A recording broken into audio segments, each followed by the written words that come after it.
e todas nessa noite de mais um evento compondo a programação do Festival Cérvulo Esmeralda. Esse ano o festival tem a temática O Crato no Mundo, Arte, Ciência e Novos Horizontes.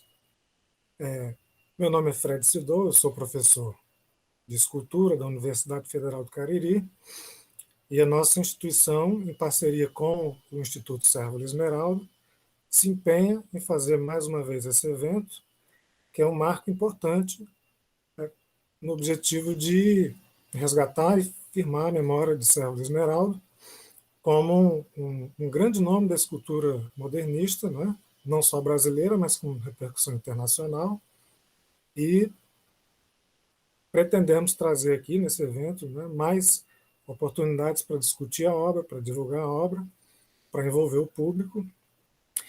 E na noite de hoje nós teremos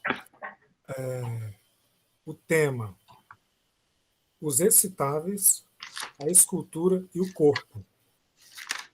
Então, na perspectiva de uma convergência entre arte, ciência e novos horizontes, quando pensamos os excitáveis, que no caso se trata de esculturas com movimento, esculturas cinéticas, nós podemos lembrar o surgimento, talvez, né, na sua forma mais incipiente, das esculturas cinéticas ainda nos anos 20.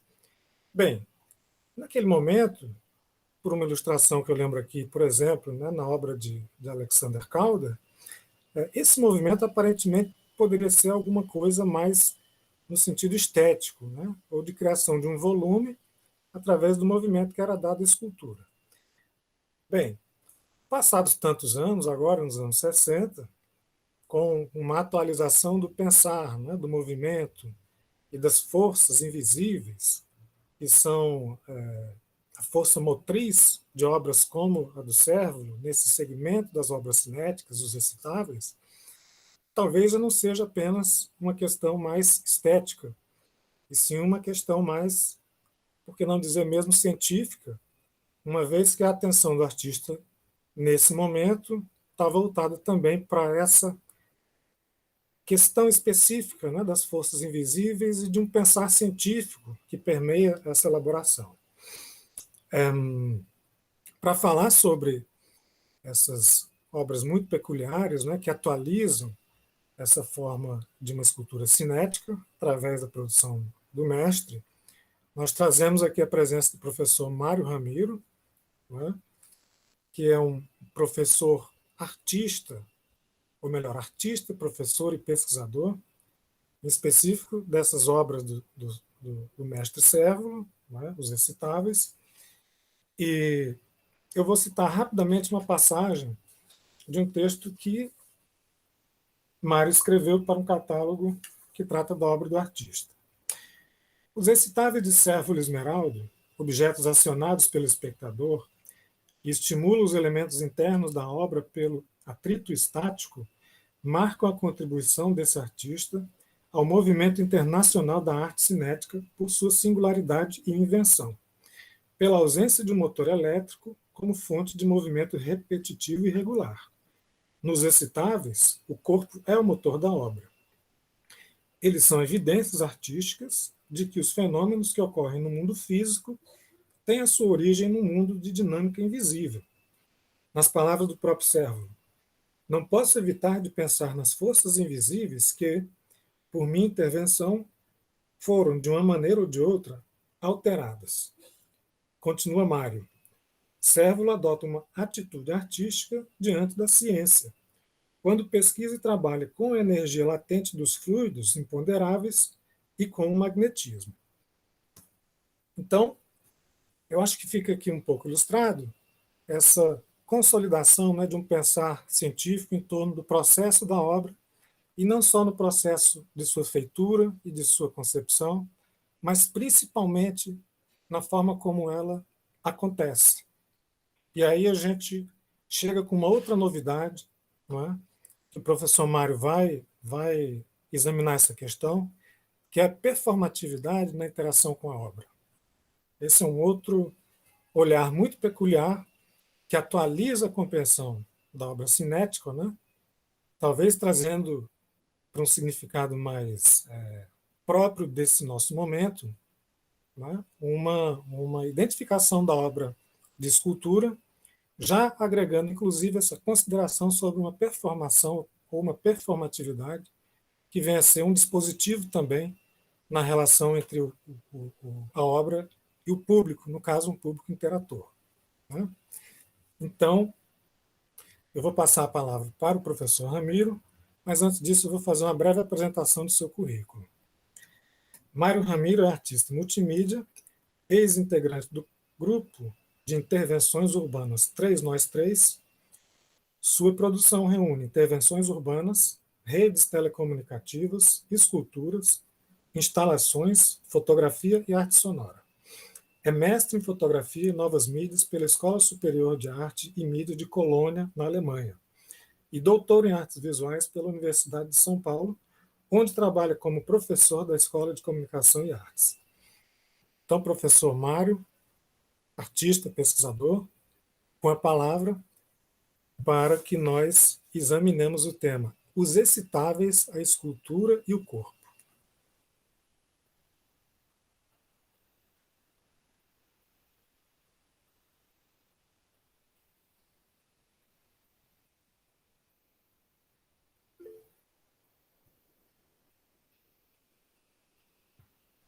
Ok, mais uma vez. Obrigado, professor Sidu, pela apresentação. Boa noite a todos e todas. É realmente uma satisfação eu poder estar aqui com vocês agora, depois de 10 anos, para voltar a falar da importância, né, de conhecermos a obra do Sérgio Esmeralda.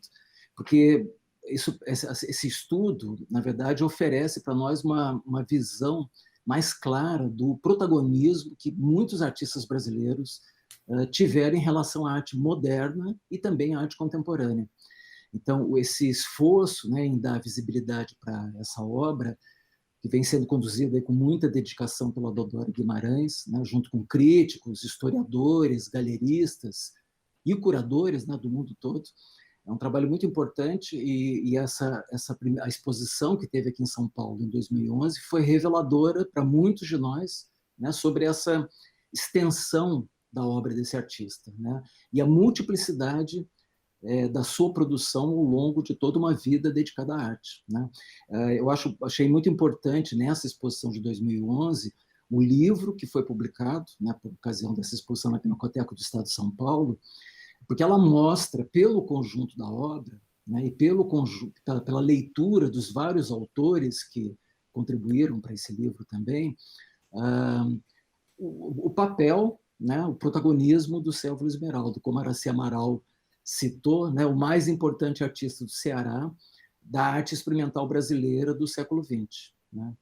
Então, o Sérvulo, a gente aprende um pouco tardiamente, né, que ele tem importantes contribuições a dar, né? Não só, também como afirma a Araci Amaral, a arte cinética internacional, né, mas, a partir da arte cinética, há uma arte também brasileira inspirada na ciência. Hoje nós chamaríamos de uma arte mídia, né? E numa continuidade, né, dessa obra científica, artística científica do Sérvulo, que são os excitáveis, eles também incluem daí algo que é uma característica mais contemporânea, que é a dimensão participativa do público frente a essa obra. Né? Sem comentar também, não dá para se estender nisso, mas falar também da contribuição que o Sérvulo deu à criação e invenção do livro de artista no Brasil, né? Do livro objeto, do poema objeto. Né? Mesmo em torno dos excitáveis, né, que será o foco da nossa conversa aqui, em 76, o Sérvulo também, dentro da uma quantidade enorme de livros que ele publicou, ele vai publicar o método para construir um excitável, né, dentro de umas edições muito bacanas que tiveram naquela época. Mas, para falar dos excitáveis, né, que é esse conjunto muito singular e ainda pouco conhecido entre nós, né, de objetos que são reativos à presença humana, a gente pode abordar esse tema de várias maneiras. Por sorte, a pesquisa hoje, conduzida especialmente, né, nas universidades brasileiras tem revelado o interesse que a obra do artista desperta entre os estudiosos hoje, né? O Sidu, que faz parte de uma universidade, eu que faço parte da outra, a gente vai encontrando uma quantidade, né, cada vez maior de pessoas que estão trazendo, fazendo pesquisas de base até, né? Isso sem encontrar, claro, toda a contribuição que os nossos autores, os nossos críticos, os historiadores da arte do Brasil já deram também para a compreensão dessa obra. E eu até queria aproveitar e destacar aqui o trabalho de uma pesquisa que eu achei muito importante, de tudo que eu encontrei, mais recente sobre o Sérvulo, que é da Síria Bonfim. Ela fez uma pesquisa de documentos, né, e do acervo do Sérvulo, e ela trata especificamente dos excitáveis e as energias invisíveis, né? E aí, para essa pesquisa que ela fez, que é todo um levantamento de todo aquele acervo do Sérvulo, que foi para o Instituto de Arte Contemporânea, né? Então, ela fez um trabalho de base, essa pesquisa de base, e que, naturalmente, esse papel todo do IAC, a gente não pode esquecer o papel que a Raquel Arnaud também tem nessa cena toda, né? A Raquel, que muito gentilmente me convidou também para conhecer o Sérvulo Esmeraldo, né, antes deles nos deixar, e todo, né, o trabalho, o seu ateliê, a querida Dodora, enfim, foi uma experiência muito enriquecedora, eu tenho muito a agradecer a ela também. Para falar dos excitáveis, especificamente, desculpa, eu queria lembrar um contexto muito importante, já que essa obra foi produzida basicamente na viagem, no período em que o Sérvulo viveu na Europa, né, na França. É interessante a gente lembrar e citar que foi um período em que muitos artistas brasileiros estavam vivenciando, experimentando um certo êxodo, né? As condições, as situações no Brasil tinham se agravado muito, né, com a decretação do AI-5 em 68. Isso representou um estancamento de muitos movimentos artísticos no Brasil, né? Por exemplo, a Tropicália, né, o tropicalismo, um movimento que foi abortado em 68, né, durante a ditadura militar.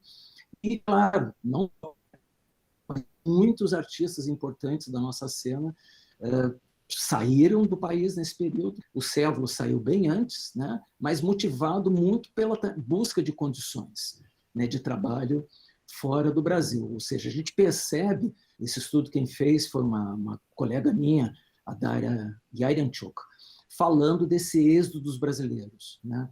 E o interessante é que o Roberto Pontual, ele publicou, em 1974, uma matéria no Jornal do Brasil, falando também do retorno desses artistas ao Brasil.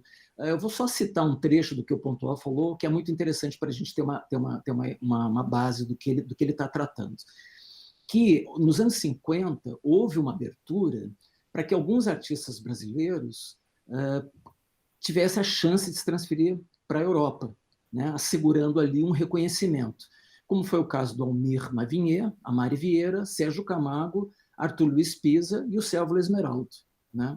E, na segunda metade dos anos 60, acontece também um progressivo encaminhamento para o exterior de artistas de outras gerações que também estão em busca, né, de melhores condições de trabalho, de um espaço mais livre, de um pensamento mais livre também, né?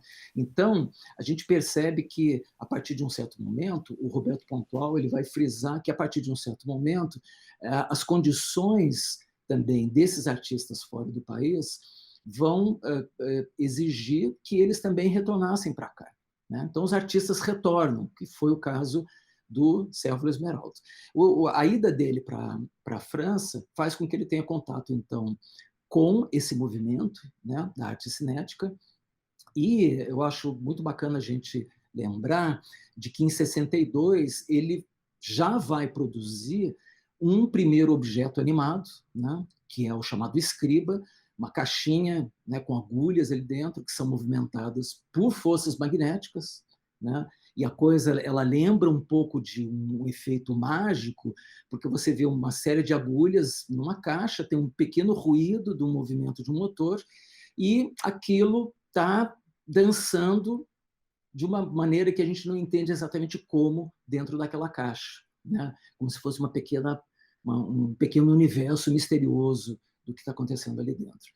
E nesse período, então, né, nos anos 60, que o Cévolo vai dar início à sua produção. Mas, antes disso, eu gostaria de mostrar para vocês, especialmente, algo que talvez tenha motivado, né, e que estava no horizonte do Cévolo, desse seu fascínio, dessa sua relação com a ciência, antes da gente falar especificamente dos excitáveis. A gente vê aqui uma gravura que mostra uma ilustração do Dicionário Universal das Artes, Ciências e Literatura, de 1804, que mostra diversos objetos, né, científicos, e eu me identifico muito com o Cévolo nesse momento, porque eu também tive um fascínio muito grande por esses dispositivos, né? E na pesquisa dessa performatividade em torno da eletricidade, eu fiquei muito impressionado quando encontrei essa imagem, né, que é um dos primeiros experimentos lá de 1743, que comprovam a existência da eletricidade estática. Essa experiência aqui foi feita em 1743 por um alemão chamado Christian August Hauser, e o que a gente vê é um aparelho em que tem uma bola de vidro que está sendo movida aqui por uma manivela.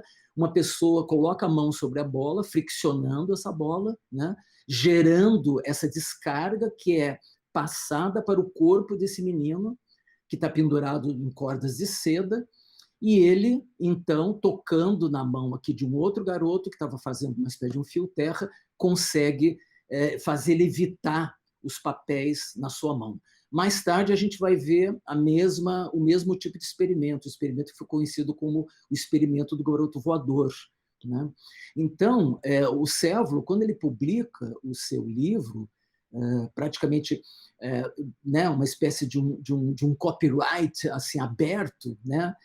Quando ele oferece para todas as pessoas a possibilidade de compreender e construir seu próprio equipamento, ele insere essas ilustrações, que são ilustrações desses livros de ciência que a gente sabe, né, a partir das pesquisas que vêm sendo feitas, que o Cévolo tinha uma paixão muito grande por esse tipo de literatura, além, né, dos estudos de matemática, e a gente percebe, então, como que esses dispositivos todos certamente faziam parte desse universo de referências que o artista estava absorvendo naquele momento.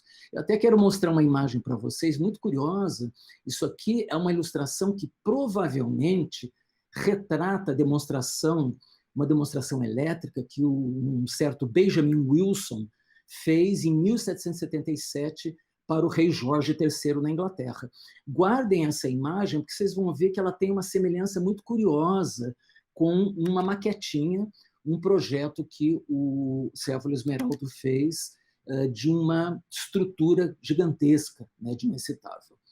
Então, eu acho importante também, porque a gente não sabe, né, o quanto as pessoas conhecem esse trabalho, eu gostaria de mostrar para vocês à medida que eu vou falando, eu vou mostrando esses objetos, que eu acho que são muito ilustrativos, especialmente porque ainda eles são pouco conhecidos entre nós.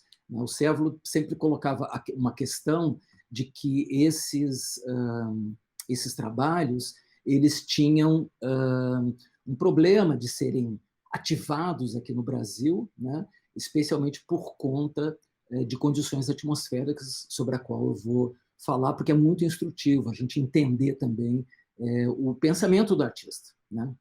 Mas, antes de falar especificamente de uma parte técnica, né, esses trabalhos, o que eles têm, então, de contribuição a uma situação mais contemporânea na arte brasileira, é o fato de que eles precisam do observador, né, do corpo do observador, da presença do observador e do toque físico na superfície da obra.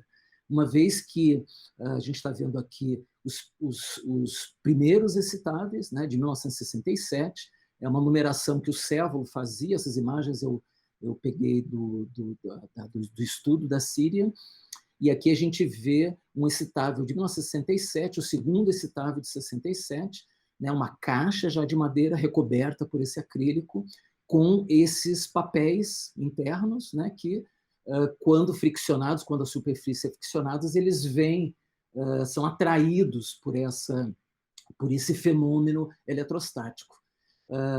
Essas caixas, elas talvez num contexto de uma feira de ciências, elas poderiam ser vistas como uma demonstração de eletricidade estática, mas o fato é que a arte, ela precisa de um lugar, ela precisa de um contexto para ser identificada como arte também, né? É isso que coloca a arte para funcionar, né, no circuito, né, na cultura. É o contexto em que ela passa a trabalhar também.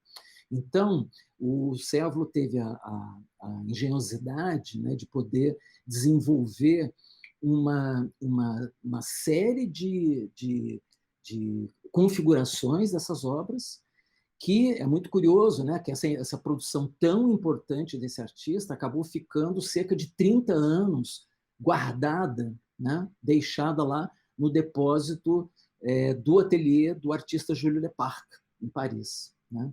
Só agora que depois elas acabaram integrando importantes exposições que andaram ocorrendo nesses últimos anos.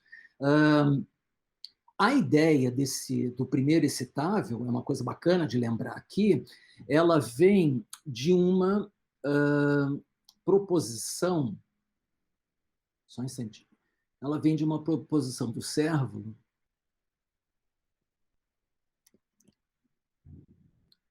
que é para ilustrar, né, um poema. Porque o Sèvolo ele recebeu uma proposta para fazer um livro-objeto, né, que tinha ali 3 poemas de diferentes autores, e ele vai ilustrar um poema do Apollinaire, onde ele escreve uns pequenos versos dentro de uns tubos de vidro, né, que tinha ele mesmo soldou esses vidros, tal. Para o trabalho do Pablo Neruda, ele, nesse livro objeto, tinha umas cordas de violão que vibravam quando esse objeto era aberto. E para o poema do Vinícius de Moraes, chamado Anunciação, o artista criou uma caixa recoberta por esse filme plástico que tinha os papéis picados no interior, e quando você passava a mão por cima, acontecia ali a animação de um trecho do poema que falava do movimento das folhas de jasmim provocadas por um anjo, né? E isso, então, era manifestado fisicamente na obra. Essa série, então, esse experimento, um experimento poético, né, que mostra, então, o vínculo desse artista também com esse universo da literatura, né, com o universo da edição, especialmente por conta do seu repertório também ligado à gravura, né? Então, esse livro, essa experiência, vai abrir uma possibilidade de uma construção muito grande de trabalhos, né? Basicamente, ainda vinculado a essa tradição moderna, o que o Sèvolo faz, desculpa, ele constrói sempre caixas, né, onde tem uma grade ortogonal. Deixa eu ver aqui como a gente está vendo. Deixa eu ver. Né, tem uma grade ortogonal ali atrás, ou seja, as linhas e os pontos de onde pendem esses pequenos fios estão dentro de uma grade, né, matemática, tem um desenho estrutural ali por trás, mas a gente precisa considerar também uma coisa importante nesses objetos, né, porque eles não são, embora eles sejam quadros, eles estão numa situação ambígua de serem também objetos tridimensionais, né, esculturas de parede, se a gente puder chamar assim, mas o que tem nesses objetos também, você tem um espaço vazio dentro dessa caixa. E esse vazio, ele tem uma importância muito grande, porque é nesse vazio que a atmosfera, quando seca, né, quando a umidade relativa do ar está baixa, é quando, então, ao receber uma fricção na superfície dessa caixa, o invisível, então, passa a se manifestar, né? Essas forças eletrostáticas se manifestam e fazem esses pequenos barbantes, que muitas vezes tem um pedacinho de madeira balsa ou tem um papelzinho colocado ali dentro, fazem com que eles se movimentem, que eles sejam atraídos na direção do corpo do observador, né?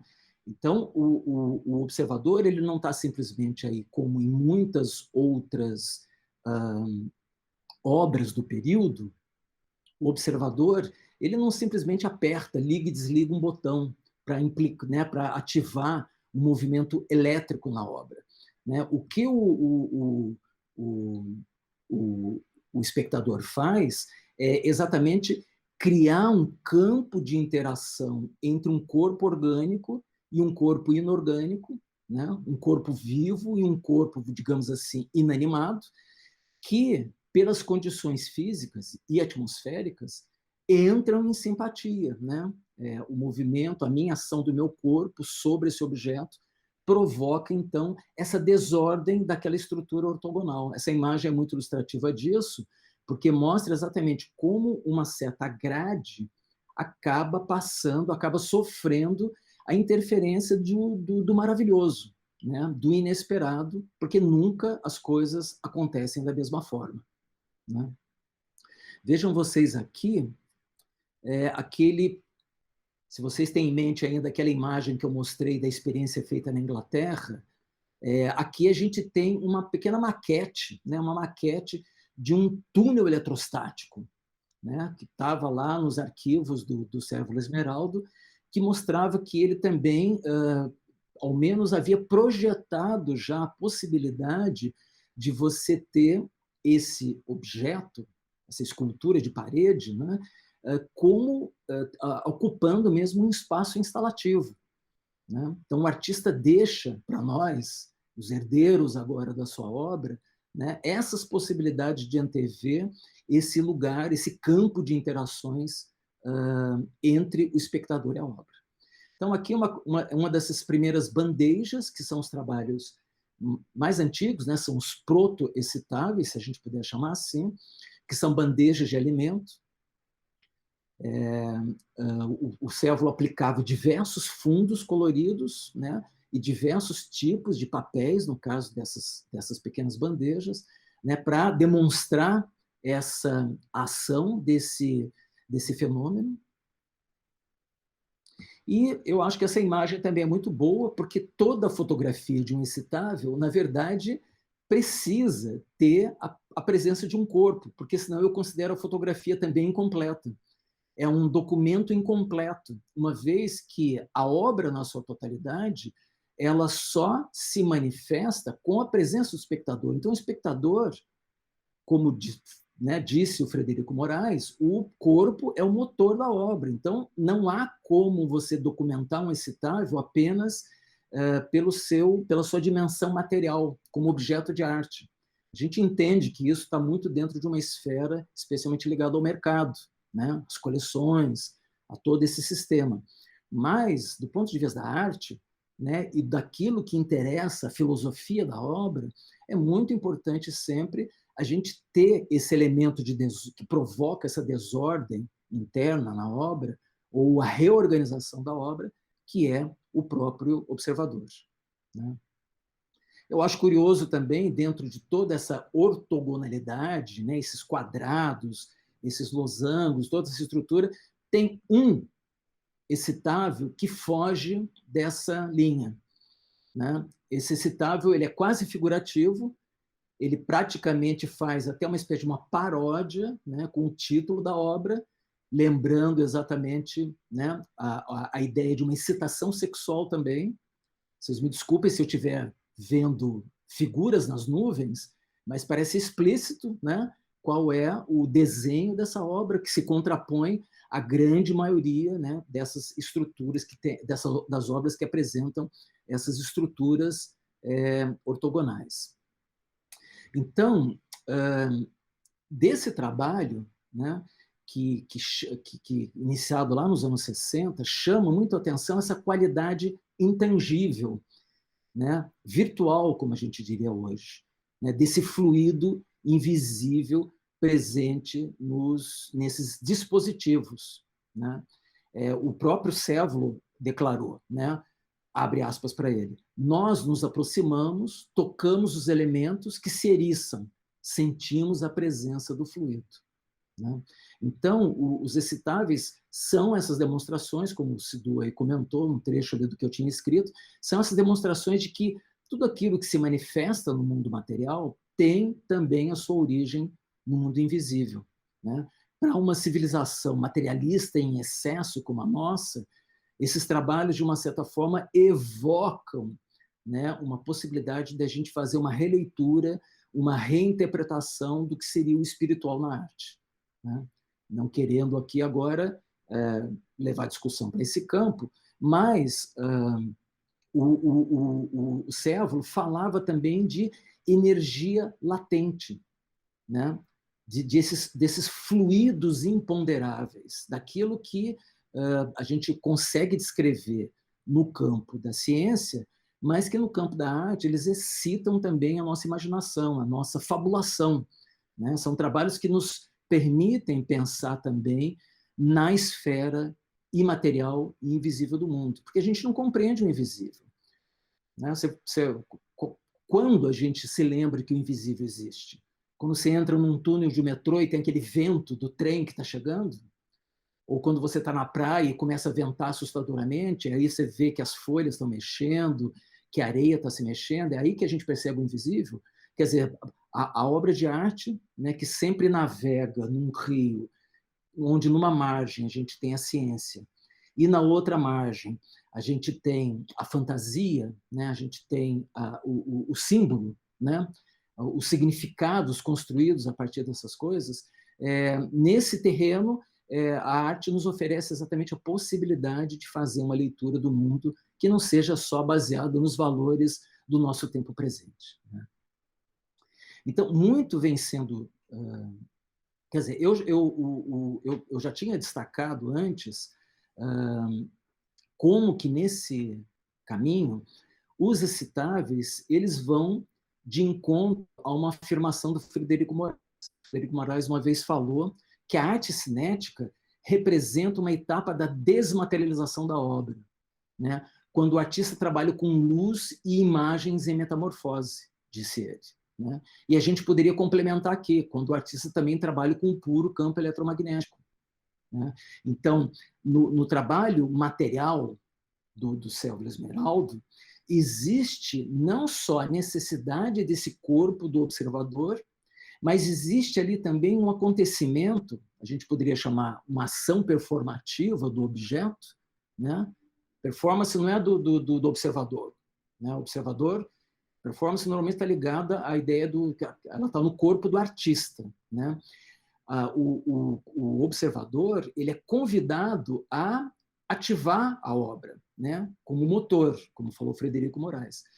E essa desmaterialização mostra também que nessa obra, que é material, que é física, ocorre também um campo imaterial nela, ocorre uma desmaterialização ali no processo da obra também, por meios materiais. Né?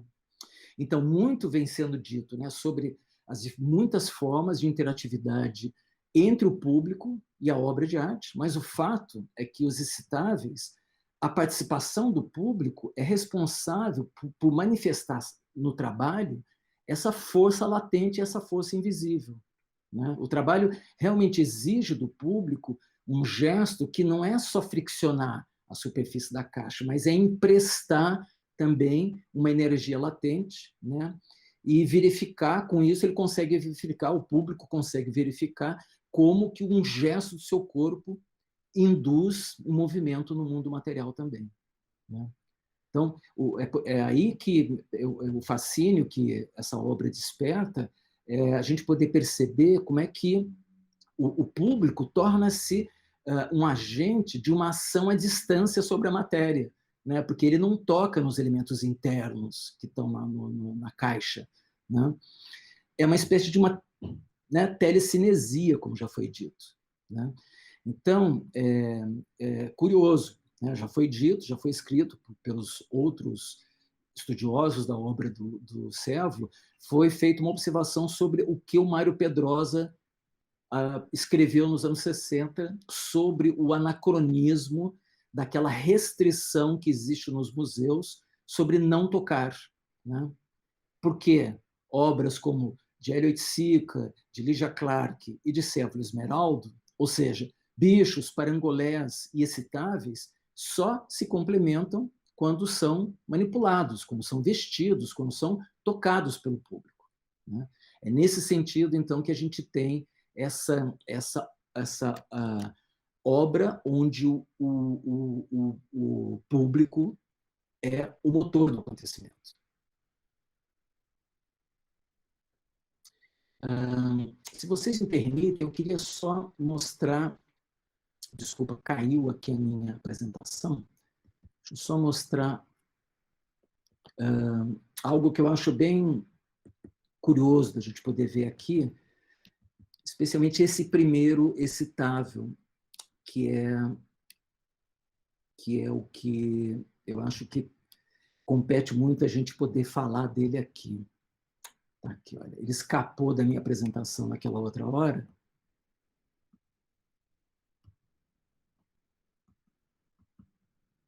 E assim eu aproveito e mostro também essa contribuição do Sérvulo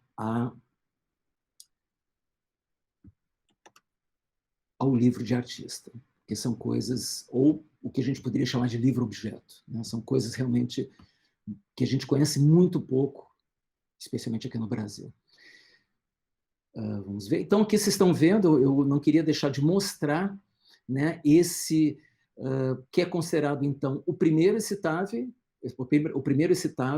né, dessa caixa produzida em 67, com esse poema Anunciação, do Vinícius de Moraes. Tem uma outra imagem aqui, um pouco maior, né, quando, então, tem um trecho do poema, a mãe fala que quando adormeceu, quando despertou, cheirava tudo a jasmim, que um anjo esfolhava por cima de mim, né? Então, é esse esfolhar do anjo que o artista consegue traduzir materialmente, cineticamente, numa ilustração de um poema.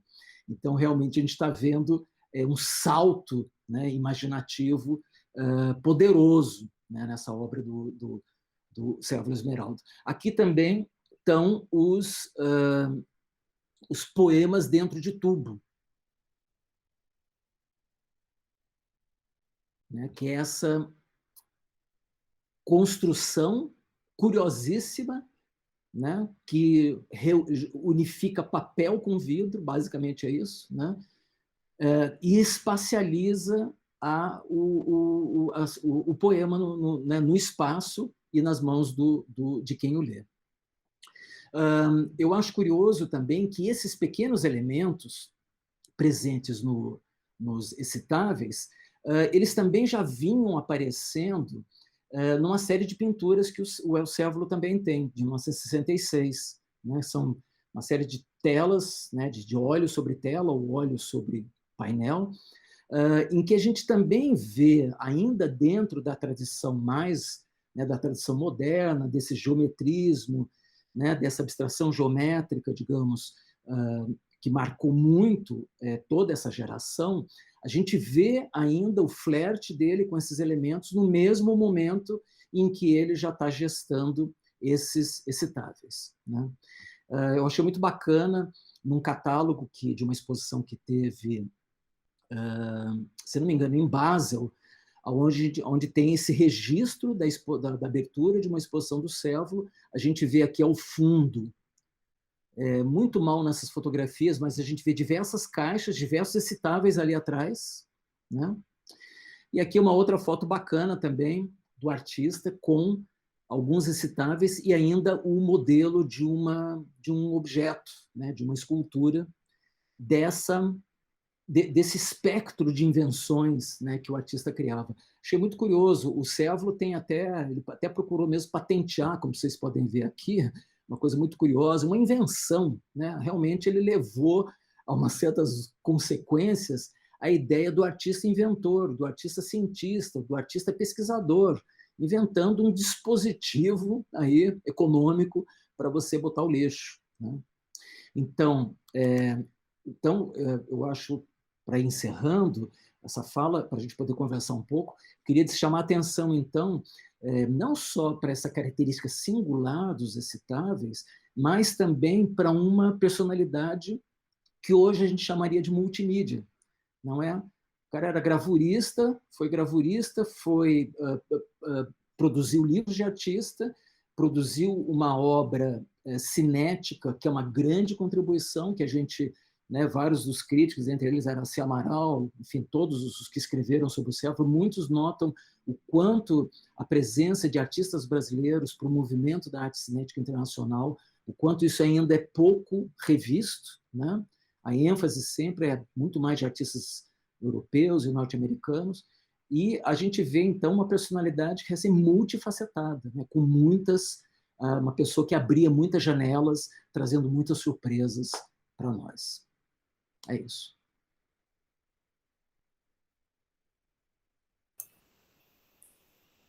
Professor Mário, muitíssimo obrigado por essa belíssima, surpreendente, envolvente exposição desse exame delicado e profundo ao mesmo tempo, né, da obra do mestre Céfalo.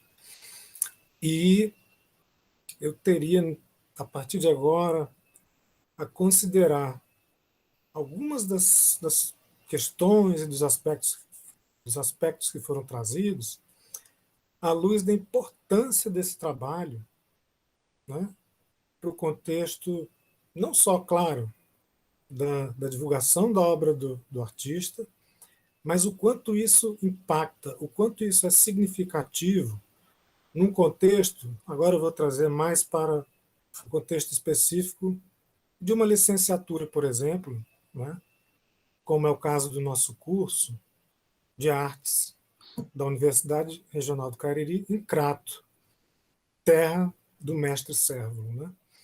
Então, é de um significado assim contundente, impressionante, se pensar esse exame com todos esses apontamentos, essas indicações de elementos, de conteúdos que podem ser revistos na obra de Cérvulo, a interseção da obra de Cérvulo na convergência com tantos domínios diferenciados, né? Tantos domínios, muitas vezes até pode ser pensado como díspares, mas eles têm lugar de encontro, tem um lugar de encontro e uma síntese, né? Além de muito bem elaborada, de uma sensibilidade impressionante, né? Então, do ponto de vista de um trabalho a ser feito, por exemplo, né, num processo de ensino, num primeiro momento eu queria destacar a importância do papel do artista, pesquisador e professor. Isso não só na figura do senhor, artista, professor e pesquisador Mário, mas por que não pensar também esse conjunto de características na própria forma de agir, né, do artista, do próprio Cérvulo Esmeralda. Porque o que a gente observa nesse processo de trabalho é uma convergência muito intensa, muito dinâmica e muito consolidada dessas dimensões, de alguém que traz a informação científica de uma forma delicada, de uma forma, ao mesmo tempo, movida por um olhar sensível, artístico, mas por isso, sem deixar de ser um olhar extremamente rigoroso também. E, por fim, o que resulta desse encontro é um resgate da experiência estética que é latente na informação, no conteúdo da ciência, né? Então, promover esse trânsito,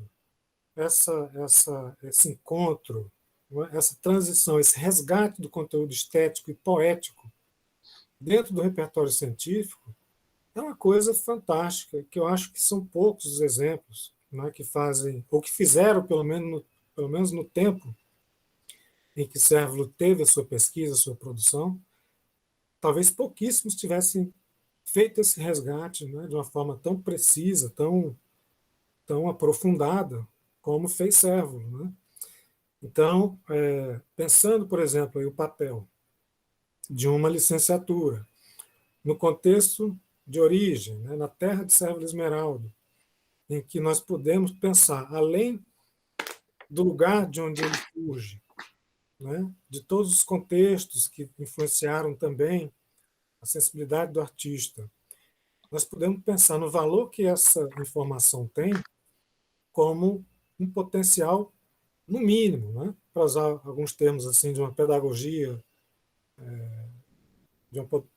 de ensino, um processo que, no mínimo, guarda uma potencialidade enorme do ponto de vista da transdisciplinaridade, né, ou da aproximação de campos distintos, não no sentido de utilização da arte como um instrumento para alcançar outras informações, por exemplo, ensinar ou ilustrar a matemática através da obra do Cérvulo, que seria uma experiência pedagógica, né? Uhum. Mas que tem o seu valor por consolidar esse entendimento de que é possível criar esse diálogo, sobretudo num momento um tanto desafiador do ponto de vista do ensino, da licenciatura. Eu estou me referindo muito a esse campo porque eu estou bem conectado com esse contexto, né, do que tem sido desenvolvido aqui e da presença desse curso, que é um curso recente, lá em Crato, que é a licenciatura em artes visuais. E uma vez lá presente, né, e tendo esse grande personagem com a sua obra, é de se pensar, então, essas funções em vários níveis, né? Assim, incluindo o que é colocado hoje como tema específico através dos recitáveis, do exame que foi apresentado aqui, mas também ampliando um pouco mais dentro de algumas perspectivas possíveis como trabalho da própria licenciatura para criar essa vinculação, né? E esse ponto em específico da percepção, né, de um processo de fruição que vai além apenas de um olhar e transcende, né, a interação com o trabalho, desse nível de uma mera contemplação, abordar ou perceber essa relação mais direta, onde o toque vai deflagrar essas forças potenciais e invisíveis, né?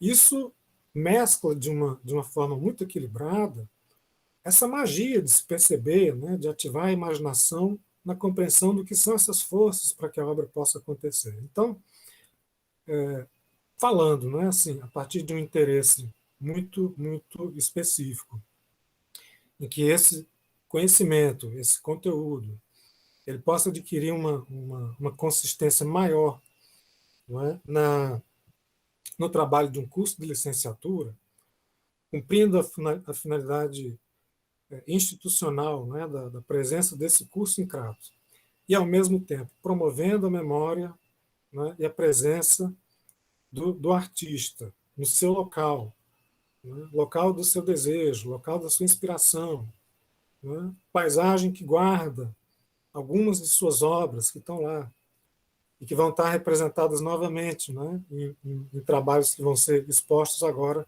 nessa nova edição do festival. Então, é de uma importância muito grande, né? As ilustrações que foram trazidas, né, ao mesmo tempo, eu penso que colocam num outro patamar tanto o entendimento da questão da performance e da performatividade como um dispositivo de interação com a obra, ao mesmo tempo que a obra, vista como um dispositivo interativo, né, isso é como se fosse uma recolocação ou uma atualização desse processo da interação, né, da relação da obra com o seu espectador. E penso que seja muito interessante, muito pertinente essa discussão também, porque com um certo avanço também das pesquisas sobre a performance, né, a gente nota que A performance também tem a performatividade, ela está ganhando talvez um pouco mais de espaço nas discussões, e os processos eles estão sendo muito, talvez, revistos sob o ponto de vista da performação, da performatividade. Eu penso que isso é muito importante também como uma questão teórica, conceitual, né, no sentido de atualizar a descrição e aprofundar a revelação desses processos, não só no que concretiza a ficção que a obra traz, né, como também o que vem a ser estimulado, né, como efeito de recepção da obra, né, no imaginário, e também até para requalificar o próprio conceito de performance. Né? Isso como consequência, a partir do exame e da participação, centrado na obra e o que ela pode produzir como efeito. Né? Então, eu fico muito agradecido aqui pelas colocações, Mário. Né? Foi realmente uma ilustração muito, muito sensível, muito aprofundada, foi muito esclarecedor. Eu queria passar novamente a palavra para você, né, para as considerações finais, e em nome da Universidade Regional do Cariri, né, e em parceria com o Instituto Sérvulo Esmeralda, eu já adianto aqui os meus agradecimentos pela sua participação, contamos com a sua presença em outros momentos, e também ao público, né, agradeço também a participação. Espero que tenha sido satisfatória aqui essa participação. Com a palavra, novamente, professor Mário. Lucido, muito obrigado. Olha, você deu bastante ênfase, né, na questão do ensino aí na universidade, especialmente né, na região natal do Sérvulo Esmeralda.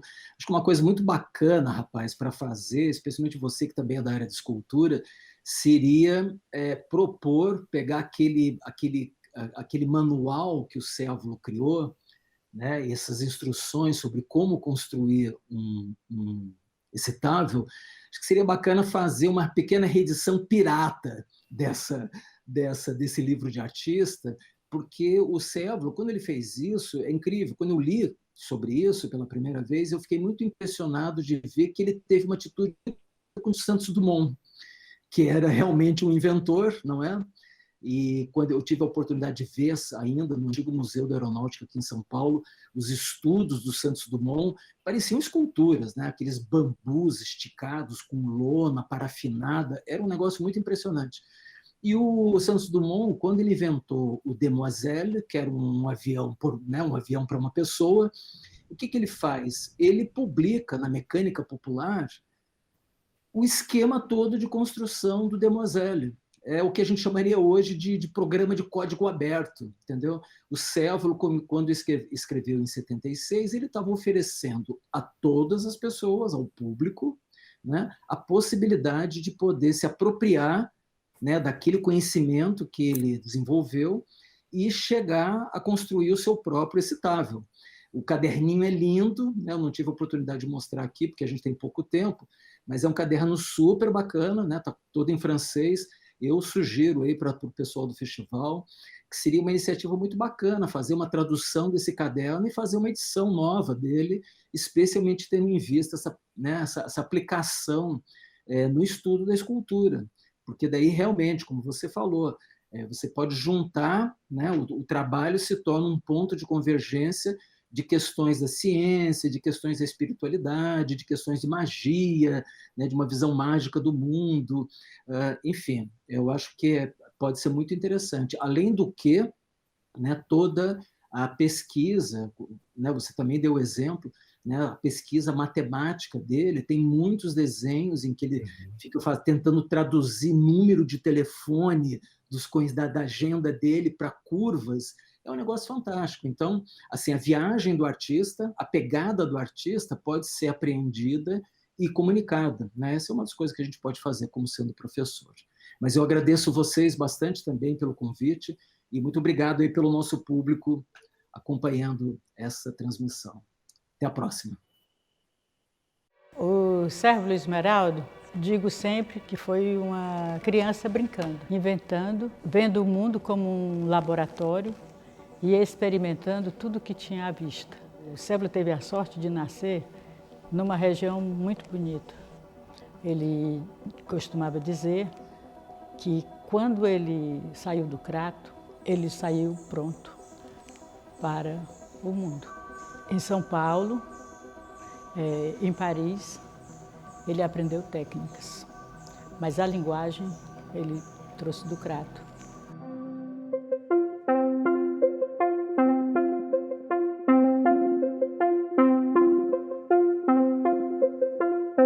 Seja o Sérvulo Esmeraldo artista figurativo, como o artista construtivista ou o artista cinético, ele foi fazendo essa trilha em linha reta. Ele dizia que a arte era provocação. A obra de arte era sagrada nos museus. Você não podia tocar e o Sérvulo pedia para se tocar, né? Então, isso já mostra assim, o ser transformador que era o Sérvulo Esmeraldo e o papel que ele via na arte. Arte e ciência são irmãs. Elas trabalham com a racionalidade e com o sensível. E Sérvulo Esmeraldo é um dos exemplos claros dessa ação que integra a racionalidade, a clareza, o método com a sensibilidade, a descoberta e a poesia. É, portanto, uma síntese perfeita entre arte e ciência. A arte é uma percepção do ser, do estar no mundo. É um convite para uma travessia, para você olhar, certo, coisas que não estão tão aparentemente ali estabelecidas. Por isso que eu acho que a obra dele é muito essa do movimento. Do movimento da paisagem, mas, sobretudo, é um movimento muito interno, de você se mover, né? Os anos do Sérvulo no Brasil, da volta da Europa, né, são anos dedicados à vida pública, à arte pública, que ele dizia que era a arte para todos. Quando o Sérvulo, né, ele passa a desenvolver mais esse trabalho de uma arte pública, ele traz para a gente também uma reflexão do exercício do direito à cidade. Sérvulo, nesse aspecto, foi e sempre será o menino do Crato. O Crato foi a grande paixão do Sérvulo Esmeraldo. Era uma paixão trabalhada, que ele queria levar para o Crato o que havia de melhor. Então, o Festival Sérvulo Esmeraldo nasceu desse desejo, dessa vontade do artista de colaborar com a sua região, tocando nela o que é mais necessário no seu entendimento, que era a contemporaneidade. Arte contemporânea é experimentação, é pesquisa, é criar paradoxos diante da vida. Mesmo ali no Cariri, que tem uma tradição, né, popular muito forte, né, mas ele faz essa conexão com a arte contemporânea. O principal objetivo do festival é a formação, tá? Nós temos esse compromisso. Ele é, sobretudo, um festival de formação de repertório. As pessoas que chegam a esse festival, elas vêm para uma experiência. O que se busca é exatamente isso, é criar condições para que essa experimentação possa florescer. E também tem intercâmbios, convida pessoas de vários lugares do Brasil e do mundo e da cena também da região. O festival apresentará uma exposição ao ar livre de reproduções fotográficas de obras icônicas do Sérvulo Esmeraldo, esculturas públicas que estão em Fortaleza. Essa exposição será muito trabalhada didaticamente nas escolas e nas mídias digitais. Então, vamos levar o Sérvulo Esmeraldo, a sua vontade de aventura, a sua travessia com a linha da Chapada, chegando ao Crato de volta. O festival é isso, é o espírito vivo do Sérvulo Esmeraldo.